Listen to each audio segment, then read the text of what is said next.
Olá, gente. Nessa aula a gente vai falar sobre a máquina de Carnot, né, o ciclo de Carnot, e também entropia, tá? Então, a gente já viu máquinas térmicas, né, que a gente tem uma certa substância que pode realizar trabalho mediante a absorção de calor e de uma perda de parte desse calor absorvido também, né? A máquina de Carnot ela é idêntica, ela funciona nesse mesmo processo, tá? Só que ela é uma máquina especial, logo mais adiante vocês vão entender por quê, tá?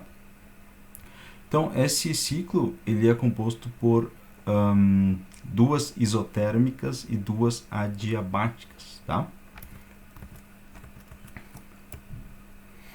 Então, é exatamente dado por esse ciclo aqui, certo? A gente tem, então, duas adiabáticas aqui,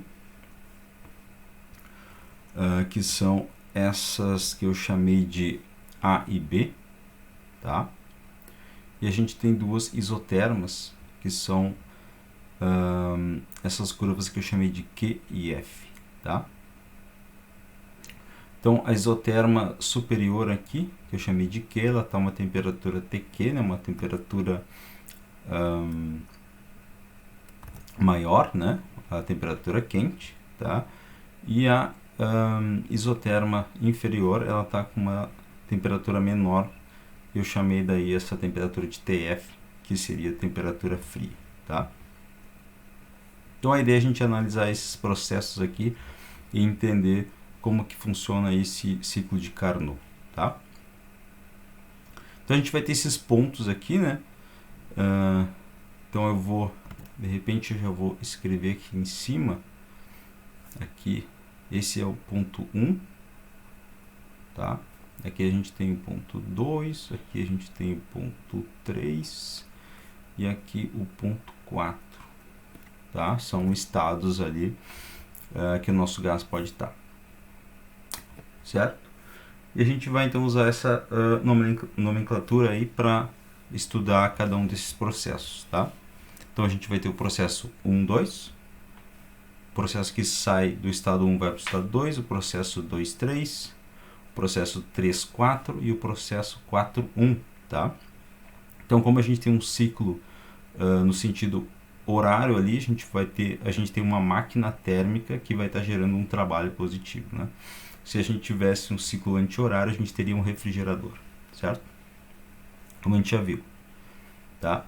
Então eu chamei também ali no eixo do volume, se vocês verem ali, cada um desses estados vai ter um volume, né? A gente vai ter o V1, V2, V3 e V4, tá bom? Então lembrando que sempre que a gente tem uma curva que ela é mais acentuada, que ela tem um declive maior, tá?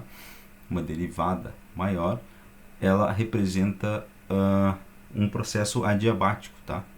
E uma curvinha mais não tão acentuada, a gente representa uma isoterma, tá bom?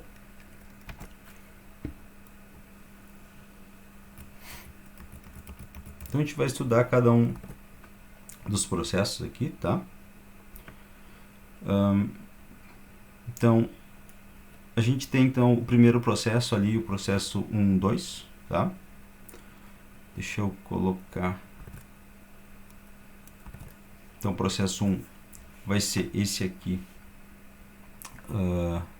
de cima, tá? O mais em cima que tem ali, o que está com volume V1, tá? E o que a gente tem primeiramente é uma expansão isotérmica, né? Que ocorre nessa temperatura quente, TQ, tá? E esse processo eu vou chamar de Q. Então, como a gente tem um processo em que a gente não tem alteração de temperatura, tá? A gente diz que é um processo isotérmico que mantém a temperatura constante, logo ele não vai ter variação de energia interna, tá? Variação de energia interna vai ser zero. Que a gente já viu, se a gente tem, como a gente está lidando aqui com um gás ideal, né? Que realiza o ciclo de Carnot, a variação da energia interna é diretamente relacionada com a variação da temperatura. Se a gente não tem variação de temperatura, não tem variação da energia interna, tá? E com isso a gente consegue concluir que, pela primeira lei da termodinâmica ali, né, que é ΔU igual a Q menos W, né?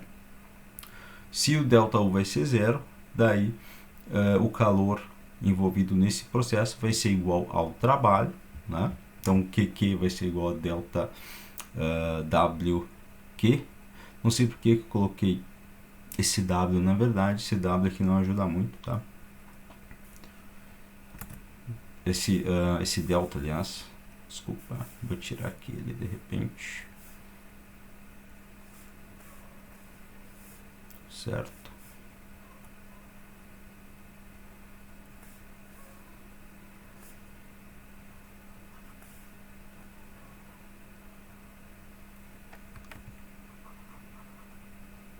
Esse delta aqui não ajuda muito, tá? O trabalho não faz muito sentido a gente falar em delta ali, certo?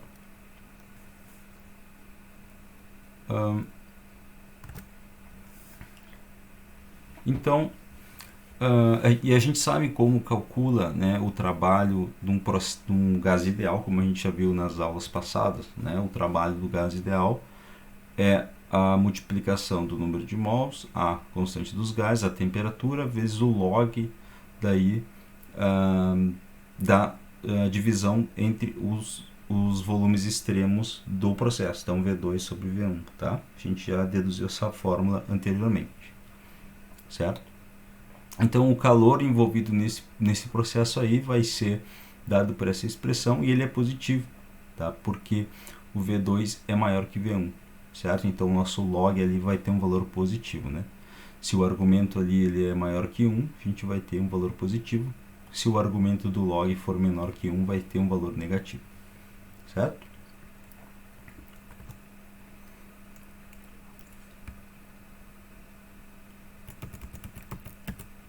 Então depois, então a gente vai usar essa expressão aqui depois do calor, tá?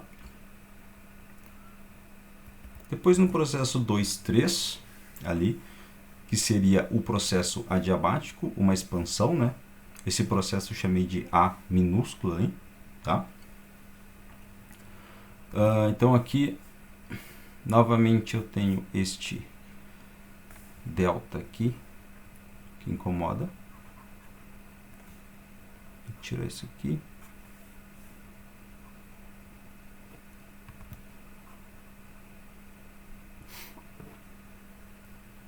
Certo?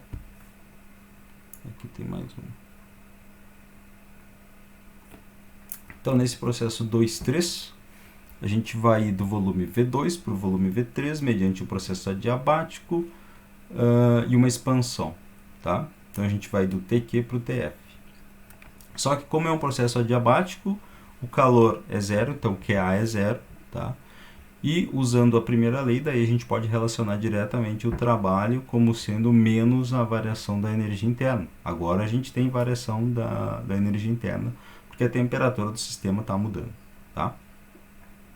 Então, o trabalho simplesmente vai ser, nesse processo aí, menos o ΔU, que é FNR sobre 2 ΔT, que a gente já viu, né? ΔT vai ser a variação de temperatura, ou seja, aqui no caso, TF menos TQ, né? Então, ele está indo para a temperatura de TF partindo de TQ. Então, a temperatura final é TF e TQ inicial. Como tem um menos ali na frente, daí inverte essa ordem ali na expressão 4, tá? Então, o trabalho simplesmente vai ser dado por essa expressão aí, tá? E o trabalho vai ser positivo, que a gente sabe que é uma expansão, né?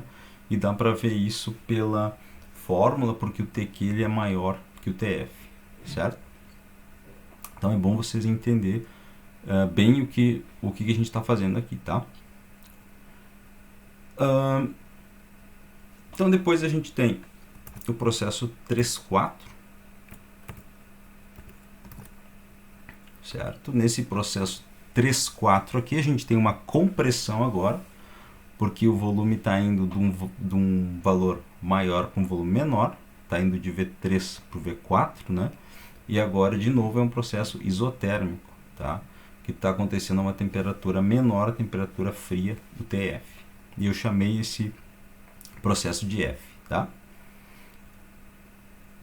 De novo, a gente não vai ter variação da energia interna, então ΔU é zero. Então, pela primeira lei, a gente conclui que o calor vai ser igual ao trabalho, né? Então, QF vai ser igual à expressão do trabalho de um gás ideal, que a gente já deduziu. nRT, agora a gente usa o TF, porque esse processo está acontecendo na temperatura TF, tá? Vezes o log do V final dividido pelo V inicial. O V final é o V4 e o V inicial é o V3, tá? Então a gente está usando a expressãozinha do trabalho ali do gás ideal que a gente já deduziu, tá?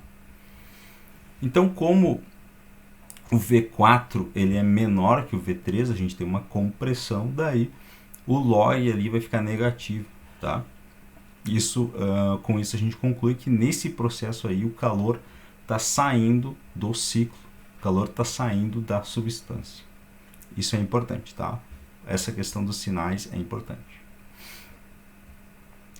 Depois no processo 4.1, em que a gente tem um retorno ao estado inicial, tá? A gente vai ter de novo uma compressão de V4 para V1, só que agora através de um processo adiabático, tá? Que eu chamei de B minúsculo, tá? Então, nesse processo aí, a gente vai ter... então, a gente sabe que o calor é zero, porque é um processo adiabático, e com isso a gente consegue expressar o trabalho como sendo menos a variação da energia interna, tá? A temperatura final vai ser o TQ, temperatura inicial TF, a gente tem uma elevação de temperatura, tá?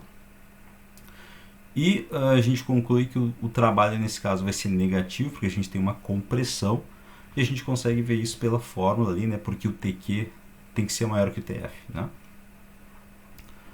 Certo?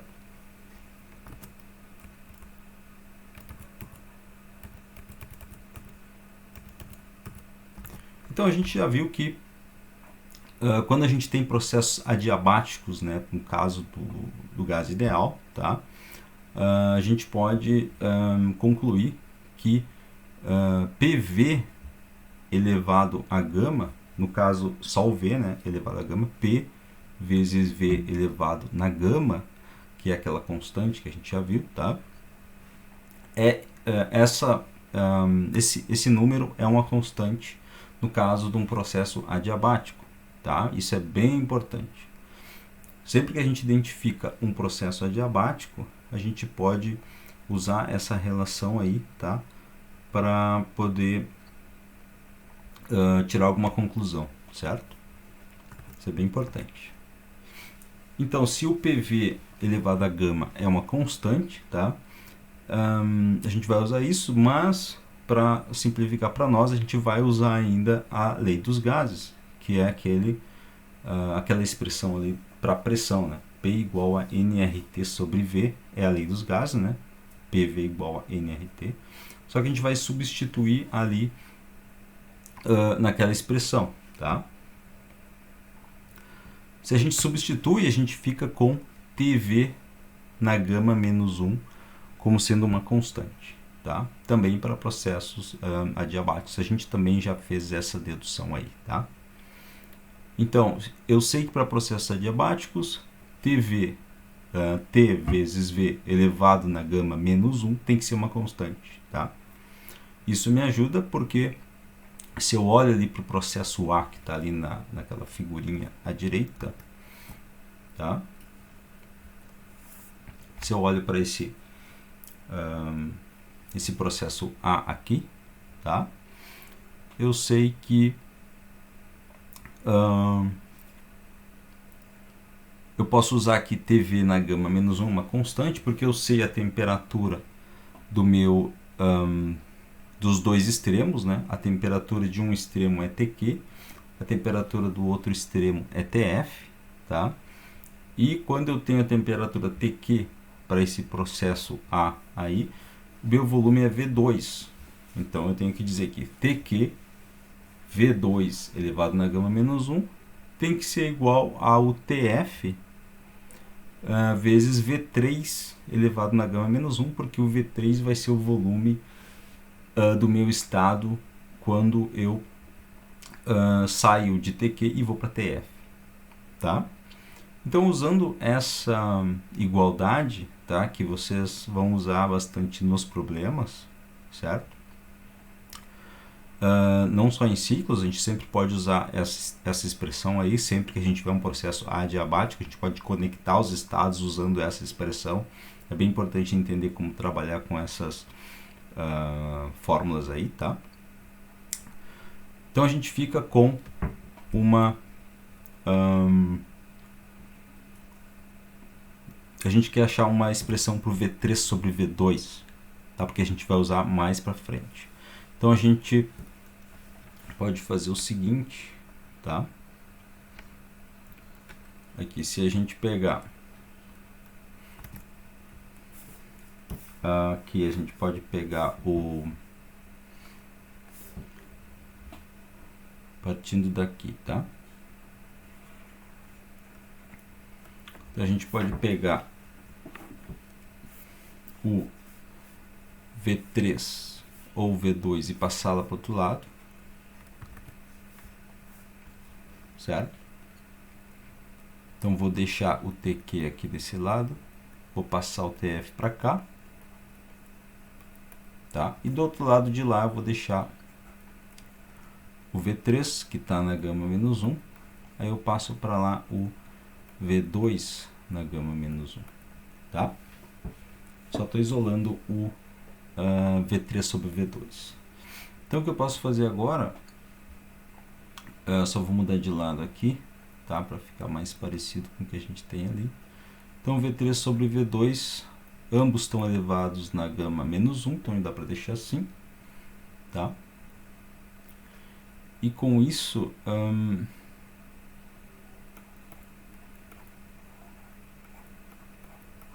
eu tenho isso aqui. Daí eu posso simplesmente pegar essa expressão aqui e elevar na 1 sobre gama menos 1.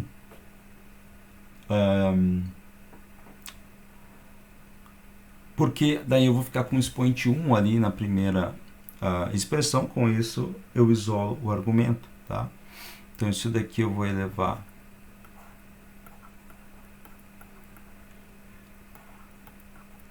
na 1 sobre gama menos 1, eu vou ter isso aqui, tá? Só que aí eu tenho que fazer do outro lado também. Eu fico com 1 sobre gama menos 1 e V3 sobre V2, então fica sendo TQ sobre TF na 1 sobre gama menos 1, tá? Que é exatamente o que a gente tem aqui. Certo?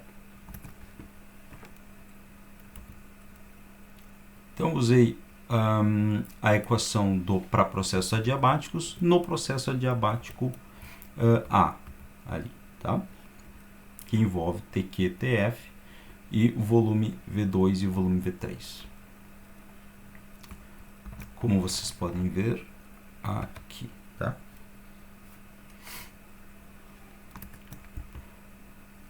Então a gente pode fazer a mesma coisa no processo B agora, tá? Só que ali agora a gente tem uma compressão, certo? Então a gente vai ter uma situação que a gente sai do volume V4 e vai para o volume V1, tá? Mediante uma compressão adiabática. Então, como é um processo adiabático, a gente pode usar o TV elevado na gama menos 1 como sendo uma constante, tá? Só que tem que cuidar quem é quem aqui, né? Então, se eu pego o ponto 4 ali, onde a gente tem o volume V4, tá? Ali eu tenho uma temperatura TF no meu sistema, tá? Então, se eu quiser usar aquele ponto ali, eu vou ter que usar TF vezes V4 na gama menos 1, que é exatamente o que a gente tem aqui, tá? E para conectar com o outro extremo do processo, que seria o ponto 1, lá eu tenho a temperatura TQ e o volume V1.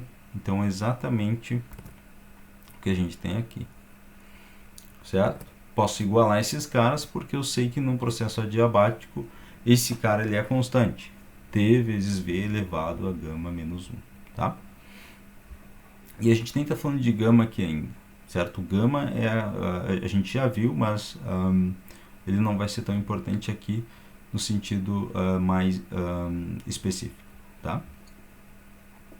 Então, usando essa relação aí, eu posso fazer aquela jogadinha dos expoentes de novo que eu fiz aqui. Tá? Eu mostrei para vocês antes. Essa jogadinha aqui de trocar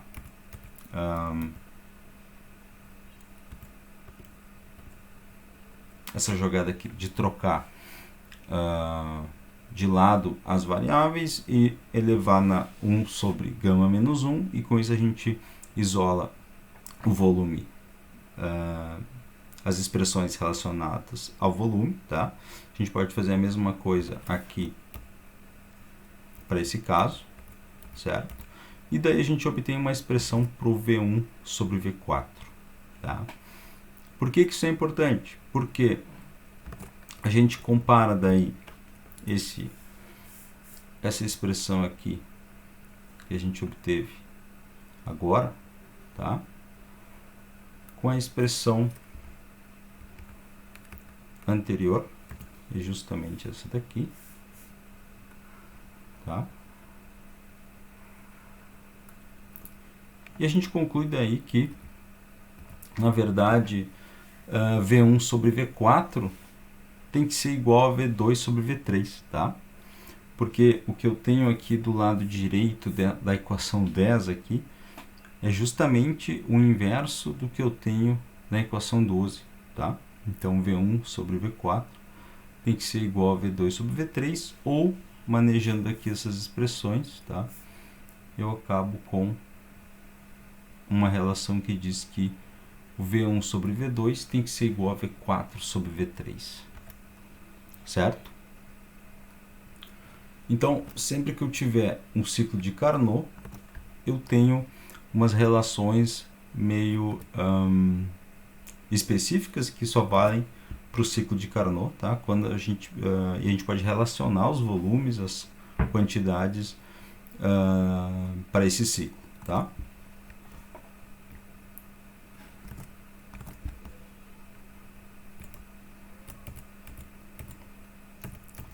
Então, se vocês lembrarem, o calor envolvido no processo F, a gente obteve antes, tá? E, obviamente, ele depende dos volumes V4 e V3, porque são os volumes ali relacionados ao processo F, tá? E como eu descobri que V4 sobre V3 é igual a V1 sobre V2, ali a gente obteve antes isso, né? A gente pode substituir ali naquela expressão do calor, tá? A gente acaba daí com aquela relação NRTF log de V1 sobre V2, e daí eu consigo obter essa expressão aqui, tá? Porque é F sobre TF, envolvendo os volumes V1 e V2. Notem que os volumes V1 e V2 eram relacionados ao processo Q, não ao processo F. Então a gente está conectando os processos ali agora, tá? Isso é fácil de ver aqui agora, porque antes a gente obteve essa expressão aqui, né? Para o processo Q, porque o processo Q envolve os volumes V1 e V2, né? E com isso a gente consegue achar essa expressãozinha aqui para o QQ sobre TQ. Tá? Então notem que elas são idênticas, né?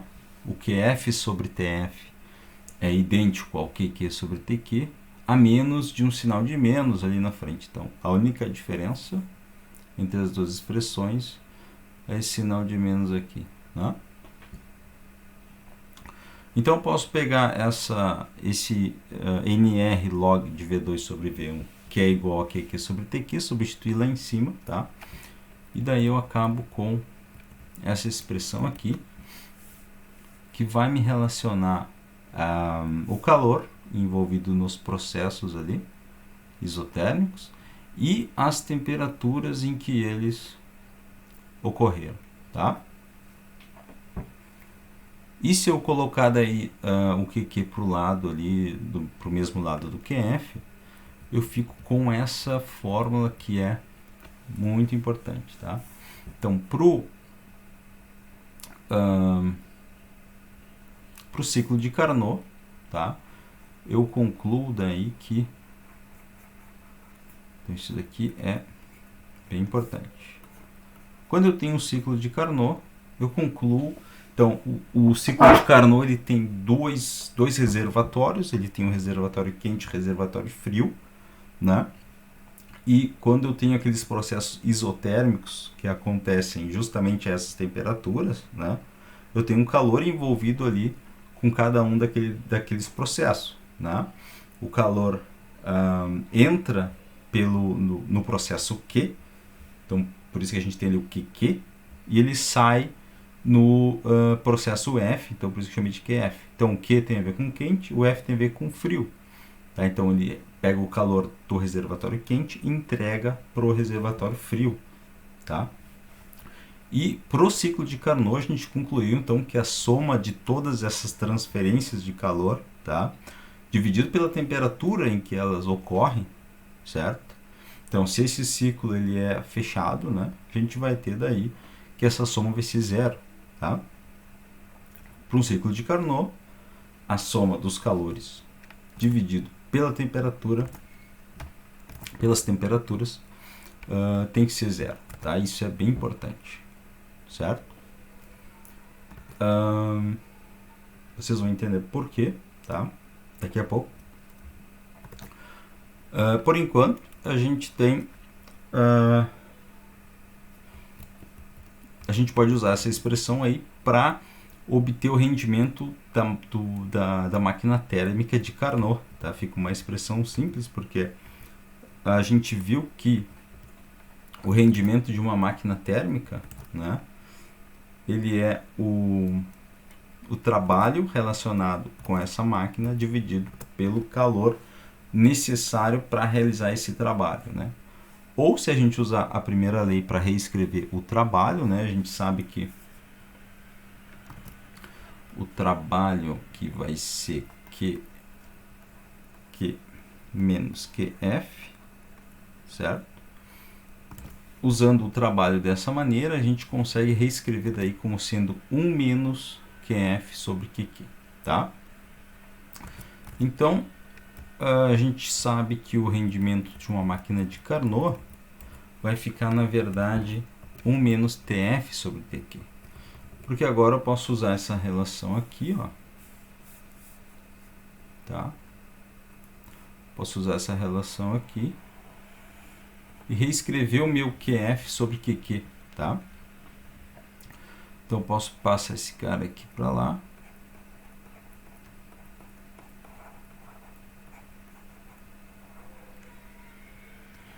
E daí eu pego esse QQ, coloco para cá.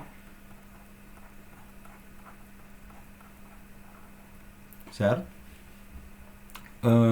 E se eu pegar os módulos ali, tá? Se eu pegar o módulo do meu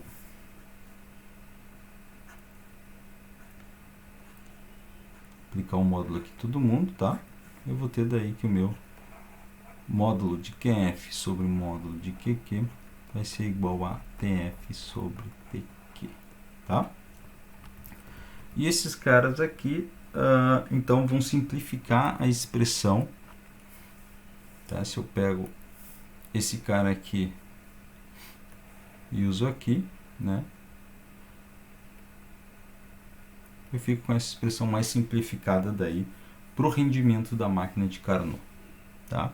Lembrando que aqui a gente tem que usar o Kelvin como unidade, tá? Porque imagine, por exemplo, se tu está numa situação de 0 graus Celsius, tu quer colocar ali no TQ, numa suposição, tá? Ali a gente vai ter um valor infinito, então a gente não pode usar daí o Celsius para realizar esse tipo de cálculo. A gente tem que usar uma unidade absoluta, que seria daí o Kelvin, certo? Ahn, então a gente pode, sempre que a gente tiver uma máquina térmica, a gente pode inverter o sentido do ciclo dela e ter um refrigerador, né? Então a gente pode fazer a mesma coisa com a máquina de Carnot, inverter ela, daí a gente vai ter um refrigerador de Carnot, que se diz, tá? E o coeficiente de desempenho de qualquer refrigerador tem essa expressão aqui de 1 sobre QQ, o módulo de QQ sobre QF, menos 1, né? Então, de novo, a gente pode substituir esse cara ali, certo? Daí a gente fica com uma expressão mais simplificada para o desempenho, o coeficiente de desempenho de um refrigerador de Carnot, certo?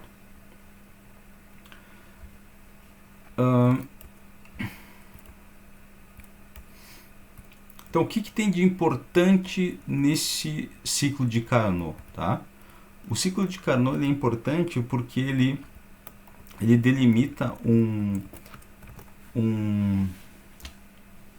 digamos, um limite, tá, para a eficiência que qualquer máquina possa ter, certo? Então, um teorema muito importante.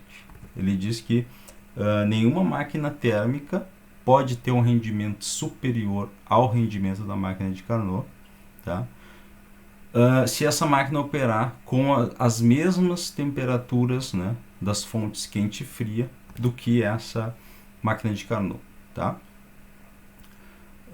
Então a gente vai, então sempre que tu tiver duas fontes de calor, uma fonte fria, uma fonte quente, uma fonte fria, tá? Sempre a máquina de Carnot, o ciclo de Carnot vai ser aquele que vai ter a maior eficiência. Então isso pode, por exemplo, nos fornecer um limite superior para a eficiência de qualquer máquina, certo? Então, a gente vai mostrar isso, tá? Fazendo uma suposição aqui, tá? Então, a gente tem uma máquina térmica real. Então, lembrem que a gente pode ter máquinas térmicas e refrigeradores reais ou perfeitos, as ditas máquinas e refrigeradores ideais, que são aqueles que funcionam daquela maneira que a gente viu antes, né? Então, uma máquina térmica real, uma máquina normal, tá? Então, ela vai operar aqui entre uma fonte quente e uma fonte fria, né? Certo? Então, aqui a gente tem nossa fonte fria, está uma temperatura menor, e aqui a fonte quente que está uma temperatura quente, tá? Então a gente vai fazer aqui o esquema de uma máquina térmica. Então a máquina térmica ela vai pegar uma quantidade de calor da fonte quente e vai gerar trabalho, né? Mediante uma perda de calor para fonte fria, certo?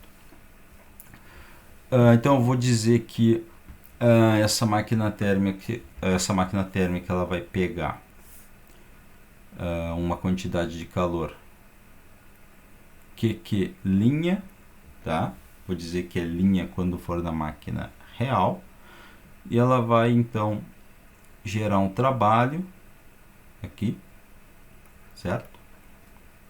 Essa máquina vai conseguir gerar um certo trabalho, e o restante dessa energia absorvida vai ser perdida, né, para o reservatório frio, tá? Então, essa quantidade de calor a gente chama de QF, né? Eu vou chamar de QF', porque para dizer que é da máquina real. O linha é relacionado com a máquina real, tá? Certo? Então, aqui a gente tem um esquema de uma máquina térmica normal, só que agora a gente botou o linha ali, tá? Nas variáveis, certo? Lembrando que, como a gente está adicionando calor no nosso ciclo, QQ' vai ser positivo, né? E o QF' vai ser negativo, porque o nosso gás está perdendo. Então a gente tem que saber de quem que a gente está falando para definir os sinais, tá? E a gente vai acoplar daí nessa máquina térmica, tá? Um refrigerador de Carnot, tá?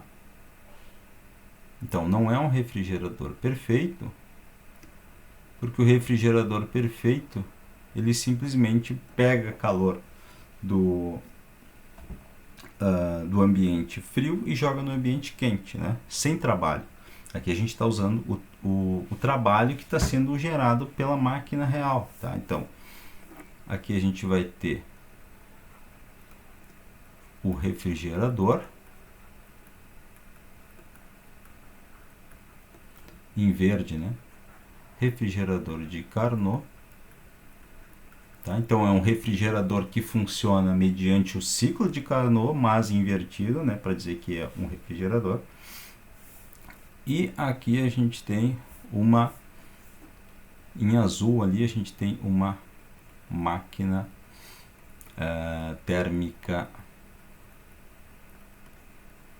real, tá?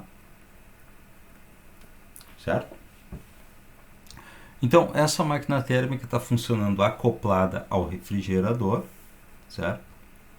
E esse refrigerador, então, vai aproveitar aquele trabalho que a máquina real está gerando, certo? Para poder fazer o serviço dele. Qual que é o serviço dele? Pegar calor do reservatório frio, aí, agora eu vou chamar de QF, sem linha, tá? E jogar no ambiente, que está uma temperatura maior, tá?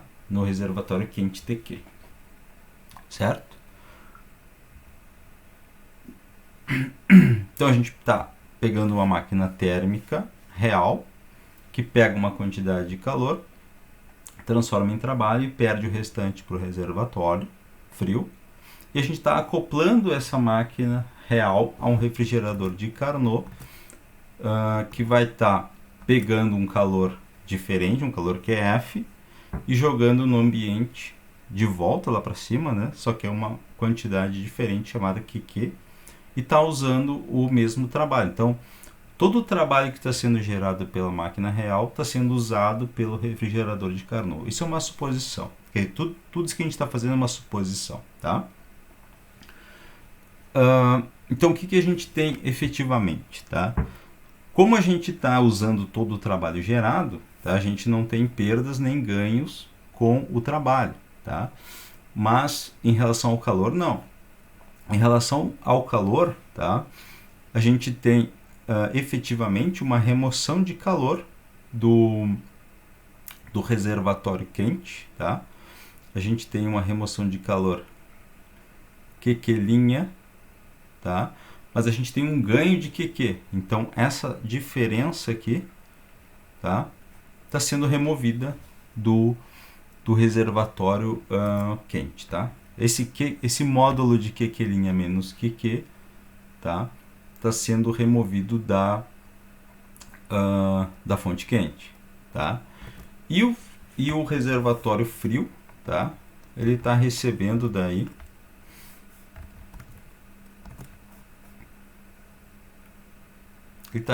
a quantidade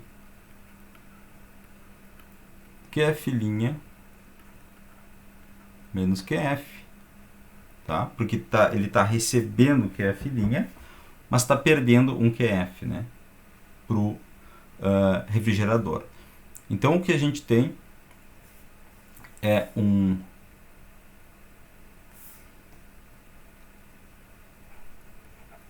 uma remoção aqui da fonte quente, tá?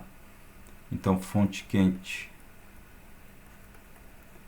quente fornece isso daqui, essa diferença, e o reservatório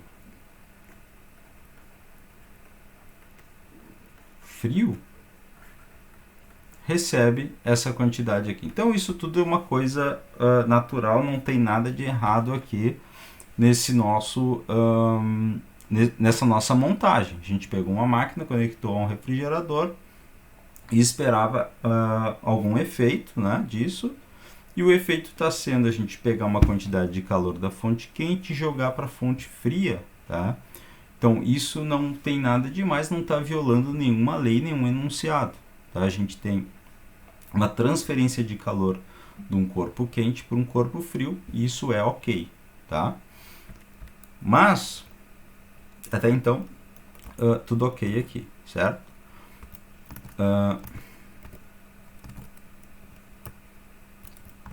Mas, o que a gente vai fazer agora, tá? Então, como está escrito aqui, né, isso seria normal, né? Se esse ganho, se essa perda de calor da fonte quente para a fonte fria, tá, ocorresse de maneira natural, ou seja, se o módulo de QQ' fosse maior que o QQ, tá? Então, aquela quantidade ali que eu estou indicando com uma seta para a fonte quente seria um valor positivo. Isso está certo, então a gente está tirando uma quantidade positiva de calor ali da fonte quente e jogando na fonte fria, tá? Então isso aí tudo seria ok se o QQ' fosse, o módulo de QQ' fosse maior que o módulo de QQ e se o módulo de QF' fosse maior que o módulo de QF. Daí todo esse cálculo aí estaria ok, tá? Então, mas agora a gente vai considerar uma suposição para ver se essa suposição se mantém, tá? Então, o que a gente vai supor? A gente vai supor que o rendimento, tá, da máquina real, que é o epsilon, tá, vai ser maior que o rendimento da máquina de Carnot, tá? A gente está supondo isso, tá? Então, a gente tem uma máquina real que tem uma certa eficiência, tá? E a gente tem o nosso refrigerador de Carnot, que nada mais é do que uma máquina de Carnot ao contrário. A gente vai dizer que a eficiência da máquina de Carnot vai ser menor que a eficiência da máquina real. Então a gente sabe que isso não é verdade, que a gente já viu lá no teorema, mas a gente quer provar esse teorema. Então o que a gente vai fazer? A gente vai supor que o nosso teorema está errado, que é o caso aqui, dizendo que a máquina tem uma eficiência maior que a máquina de Carnot, e vamos mostrar que isso não se sustenta, tá? Então a gente vê que se eu digo que a eficiência da máquina real é maior que a eficiência da máquina de Carnot, que é a suposição que está aqui, tá? A gente vai ter então a gente já viu que a eficiência é o trabalho dividido, o módulo do trabalho dividido pelo módulo do QQ', né, do calor que entra na fonte quente, né? Então a eficiência é dado por essa expressão aqui. Essa daqui é a eficiência da máquina real, porque eu estou usando linha ali em cima do QQ, né? E eu estou dizendo que essa eficiência é maior que a eficiência da máquina de Carnot, que a gente sabe que eu supus ali que ela é os valores relacionados à máquina de Carnot são sem linha, né? Então eu vou usar aqui o módulo do trabalho dividido pelo módulo do QQ, sem linha, tá? Então eu estou dizendo que esse cara é maior que esse. Então se eu corto os W's aqui dessa desigualdade, tá? Eu posso passar daí o QQ para o outro lado, o QQ' para o outro lado, os módulos, né? Daí eu vou acabar com essa relação aqui que diz que o QQ, o módulo do QQ é maior que o módulo do QQ', tá? Isso já está violando, tá, essa nossa ideia aqui de que tu transmitir calor de um reservatório quente para um reservatório frio é ok. Aqui a gente está dizendo que aquele valor vai ser negativo agora. Então, quer dizer que a fonte ela vai estar, a fonte quente vai estar recebendo, o gás vai estar perdendo calor, ou seja, o reservatório quente vai estar recebendo calor. Isso já não é ok, né? Isso já não está de acordo com o enunciado que a gente viu na aula passada, né? Então, se eu pego esse cara aqui,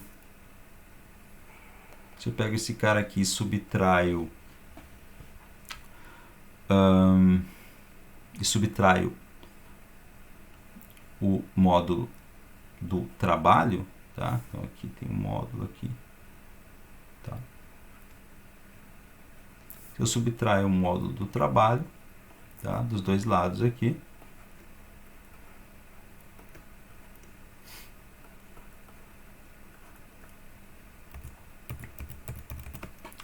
E eu sei que a primeira lei vai fornecer isso aqui para nós, tá? Daí eu consigo dizer que esses caras aqui são justamente o QF, né? Esse aqui vai ser o QF, módulo, né? E esse aqui vai ser o QF linha, tá? Ou seja, quando eu digo que a eficiência da máquina real é maior que a eficiência da máquina de Carnot, eu tenho uma situação que é essas duas desigualdades aqui, né? Essas duas desigualdades aqui, que vão contra o enunciado de Clausius que a gente viu, que diz que tu não pode simplesmente pegar e transferir calor de uma fonte fria e largar esse calor na fonte quente, tá? Sendo esse o único efeito. Então a gente, quando a gente considera que a eficiência da máquina real é maior que a eficiência da máquina de Carnot, a gente está quebrando o enunciado de Clausius, tá? E o enunciado de Clausius não pode ser quebrado, tá? Porque ele é uma lei, certo? Só que a gente pode também pensar ao contrário, a gente pode dizer que o teorema de Carnot é a lei, porque no fim das contas dá na mesma coisa, tá? Se a gente diz que a máquina de Carnot não tem a maior eficiência, a gente acaba com essa loucura de que a gente pode pegar calor do reservatório frio e jogar no reservatório quente. Então isso é errado, certo? Então, com isso a gente vê que o teorema de Carnot, na verdade, ele se equivale ao enunciado de Clausius, tá? Isso é importante, tá?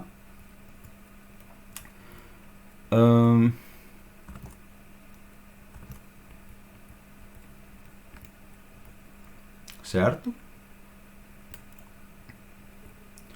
Então, na verdade, isso é para mostrar para vocês que a segunda lei da termodinâmica, que é justamente os enunciados de Kelvin e de Clausius, tá? A segunda lei pode ser escrita como sendo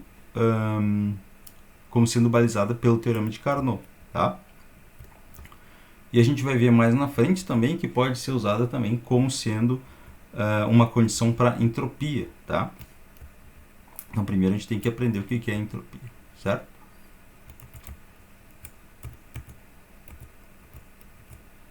Então, é exatamente isso que a gente vai fazer. Então, a ideia é a seguinte, para um ciclo de Carnot, tá? Então, ciclo de Carnot, vou tentar desenhar, não preciso desenhar porque eu tenho ele pronto aqui. O ciclo de Carnot, que é esse ciclo aqui, tá? A gente viu que ele tem duas adiabáticas e duas isotérmicas, certo? E se vocês notarem aqui nessa figura da esquerda, aqui, a gente tem também a gente tem aqui um conjunto de 4 ciclos acoplados, tá? Em que a gente tem também duas adiabáticas e duas isotérmicas para cada um deles, tá? Só que são 4 ciclos de Carnot acoplados aqui, tá? O que a gente está fazendo com esses ciclos? A gente está tentando representar, na verdade, esse ciclo aqui.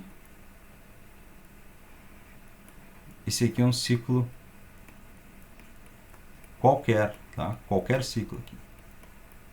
É um ciclo qualquer. E a gente está representando ele como sendo 4 ciclos de Carnot, tá? Não é uma boa aproximação, tá?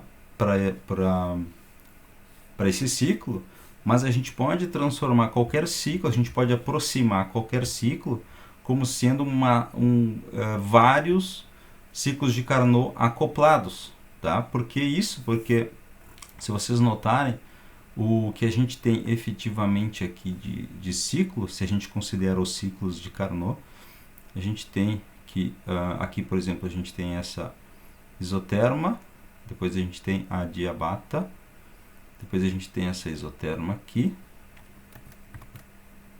tá? E depois a gente teria essa outra adiabática aqui para cima, tá? Só que a gente está aqui considerando uma máquina térmica, então a gente tem um ciclo horário aqui para esse, a gente tem um sentido horário para esse ciclo, certo? Então a gente vai ter aqui nessa diabática uma subida e uma descida da outra, do ciclo de Carnot seguinte. Então esses processos aqui vão se cancelar. Então no fim das contas a gente vai ter sempre um cancelamento desses processos que se encontram, tá? Então a gente vai ter efetivamente para esse cara aqui, para essa soma de 4 ciclos de Carnot, a gente vai ter isso aqui, tá? Esses ciclos aqui, esses processos intermediários aqui, ó, eles vão um cancelar o outro, porque em um ciclo ele está subindo, no outro ele está descendo. Então esses caras vão ser cancelados. Então notem que a gente quase forma o formato original desse ciclo qualquer aí, tá? E de qualquer ciclo a gente pode aproximar somando ciclos de Carnot, tá? E a gente sabe que a soma dos calores dividido pelas temperaturas tem que ser zero para um ciclo de Carnot. Então isso tem que valer também para esses ciclos de Carnot acoplado. Então eu vou somar todos os calores envolvidos ali, que são 8, né? E também relacionados com a temperatura. E a gente sabe que isso aqui tem que valer, tá? Mesmo que uns tenham um valor positivo, outros negativo, tá? Essa soma aqui tem que valer, tá? Porque a gente viu que para o ciclo de Carnot, a soma dos calores dividido pela temperatura tem que ser zero. A gente já viu isso, né? Então, se eu for acoplar vários ciclos de Carnot, isso também tem que valer, tá? E, inclusive, para essa aproximação a um ciclo qualquer. Então, a ideia é eu pegar e acoplar infinitos ciclos de Carnot. Se eu acoplar infinitos ciclos de Carnot aqui para gerar esse ciclo qualquer aqui, eu vou na prática formar exatamente o ciclo, certo? Então eu sempre posso substituir um ciclo qualquer reversível, né, pela soma de infinitos ciclos de Carnot, certo? Só que tem que ser infinitos daí para tu poder ir diminuindo esses dentes aqui que se formam na volta do ciclo, tá? O que eu vou fazer então? Eu vou integrar. Se eu for somar coisas infinitamente, eu basicamente estou integrando, tá? Com intervalos de calor infinitesimais, certo? Então, se eu tiver qualquer ciclo, tá? Para qualquer ciclo, eu vou dizer que essa integral aqui, fechada, obviamente, porque eu tenho que ter um ciclo, tá? Essa integral de dq sobre t tem que ser zero. Isso é bem importante. Essa expressão aqui é muito importante, tá? A integral fechada para um ciclo de dq sobre t tem que ser zero, tá? Isso é bem importante, certo? Porque essa expressão vai ajudar a gente a definir a nossa entropia, tá? Isso daqui é para ciclos reversíveis, tá? Então,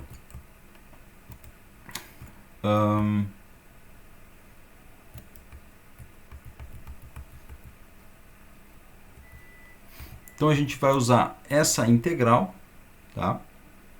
A gente sabe que é zero, para definir a entropia da seguinte maneira: a gente vai pegar um ciclo, tá? ciclo qualquer, aqui a gente tem o ponto B, aqui a gente tem o ponto A, o estado A e B, tá? E eu vou, então, partir no sentido horário para poder gerar uma máquina térmica, né? Então, vou partir por aqui, utilizando... acho que eu vou fazer diferente. Vou dizer que o ciclo C1 aqui ele é vermelho, tá? E o ciclo de retorno vai ser o ciclo azul. C2, tá? E nas pontas a gente tem o nosso estado A e o nosso estado B, tá?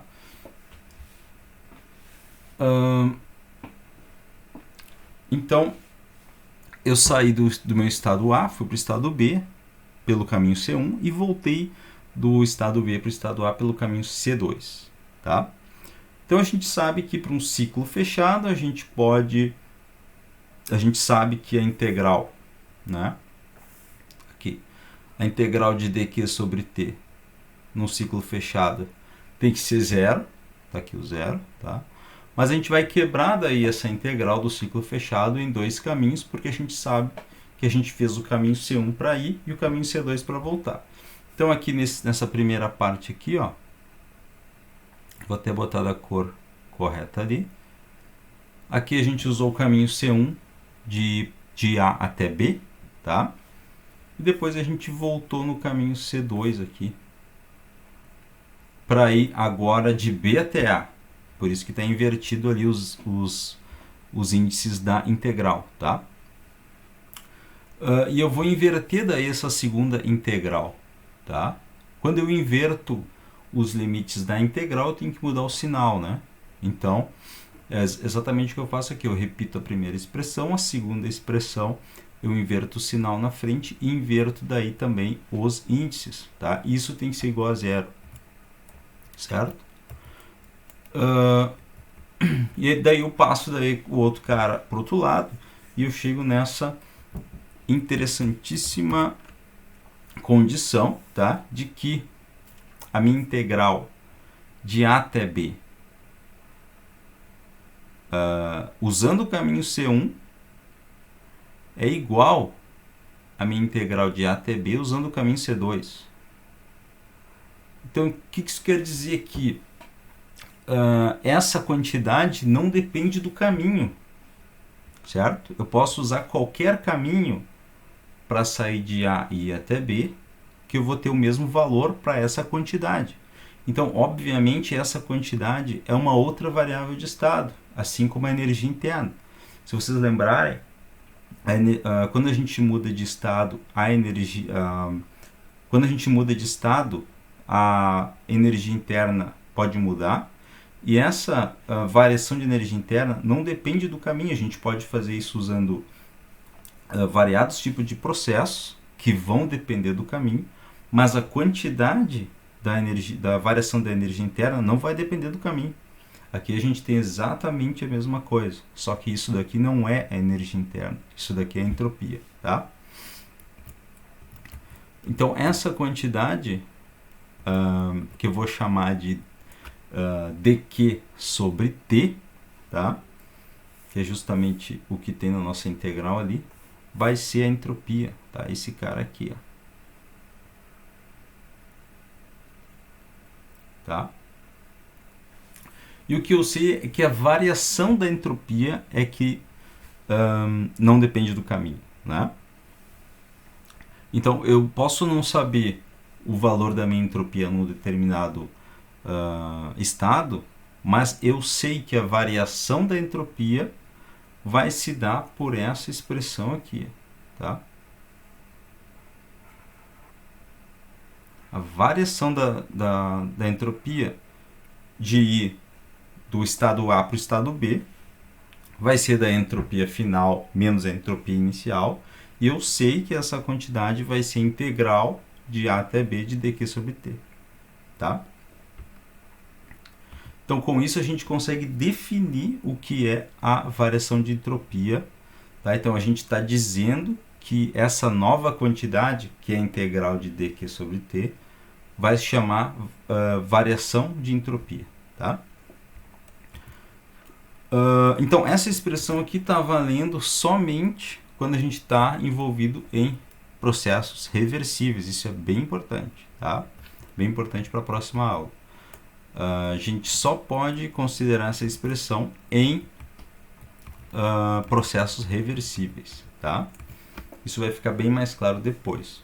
Então, processos reversíveis são aqueles que a gente tem um controle sobre ele, né? Por exemplo, se eu tiver falando de uma expansão isotérmica com pistão, tá? Eu não posso pegar esse pistão e simplesmente apertar ele, tá? E achar que aquilo ali é um processo reversível. Não, o processo reversível tem que ser controlado. Então, se eu quiser apertar um pistão, eu tenho que fazer isso infinitesimalmente, esperar o equilíbrio, depois fazer mais um pouquinho, apertar mais um pouquinho o pistão, esperar o equilíbrio. Então, eu tenho que fazer de maneira controlada para poder reverter esse processo. Por isso que chama o processo reversível, tá? Então, essa equação só vale para processos reversíveis, tá? Então, a gente sabe que existe uma quantidade chamada entropia, tá? Que ela varia em processos e que a gente sabe calcular ela quando a gente tem processos reversíveis. Esse é o resumo, tá?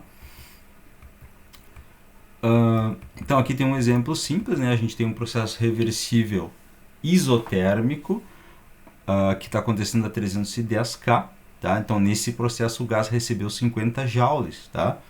Daí ele quer saber qual que é a variação de entropia desse gás. Então, a gente sabe que a variação de entropia vai ser integral de dq sobre t de A até B. Então, notem que isso daqui não tem a ver mais com ciclo fechado nem nada, tá? A gente usou o ciclo de Carnot para chegar nessa conclusão aqui, tá? Então, a temperatura ela é constante, certo? Se a temperatura é constante, fica muito fácil calcular a variação de entropia, porque ela vai envolver só o calor e a temperatura, simplesmente, tá? Então, esse calor aqui vai ser o calor envolvido no processo AB. Como ele aconteceu a temperatura constante, fica muito fácil, né? A gente só tira da integral, tá?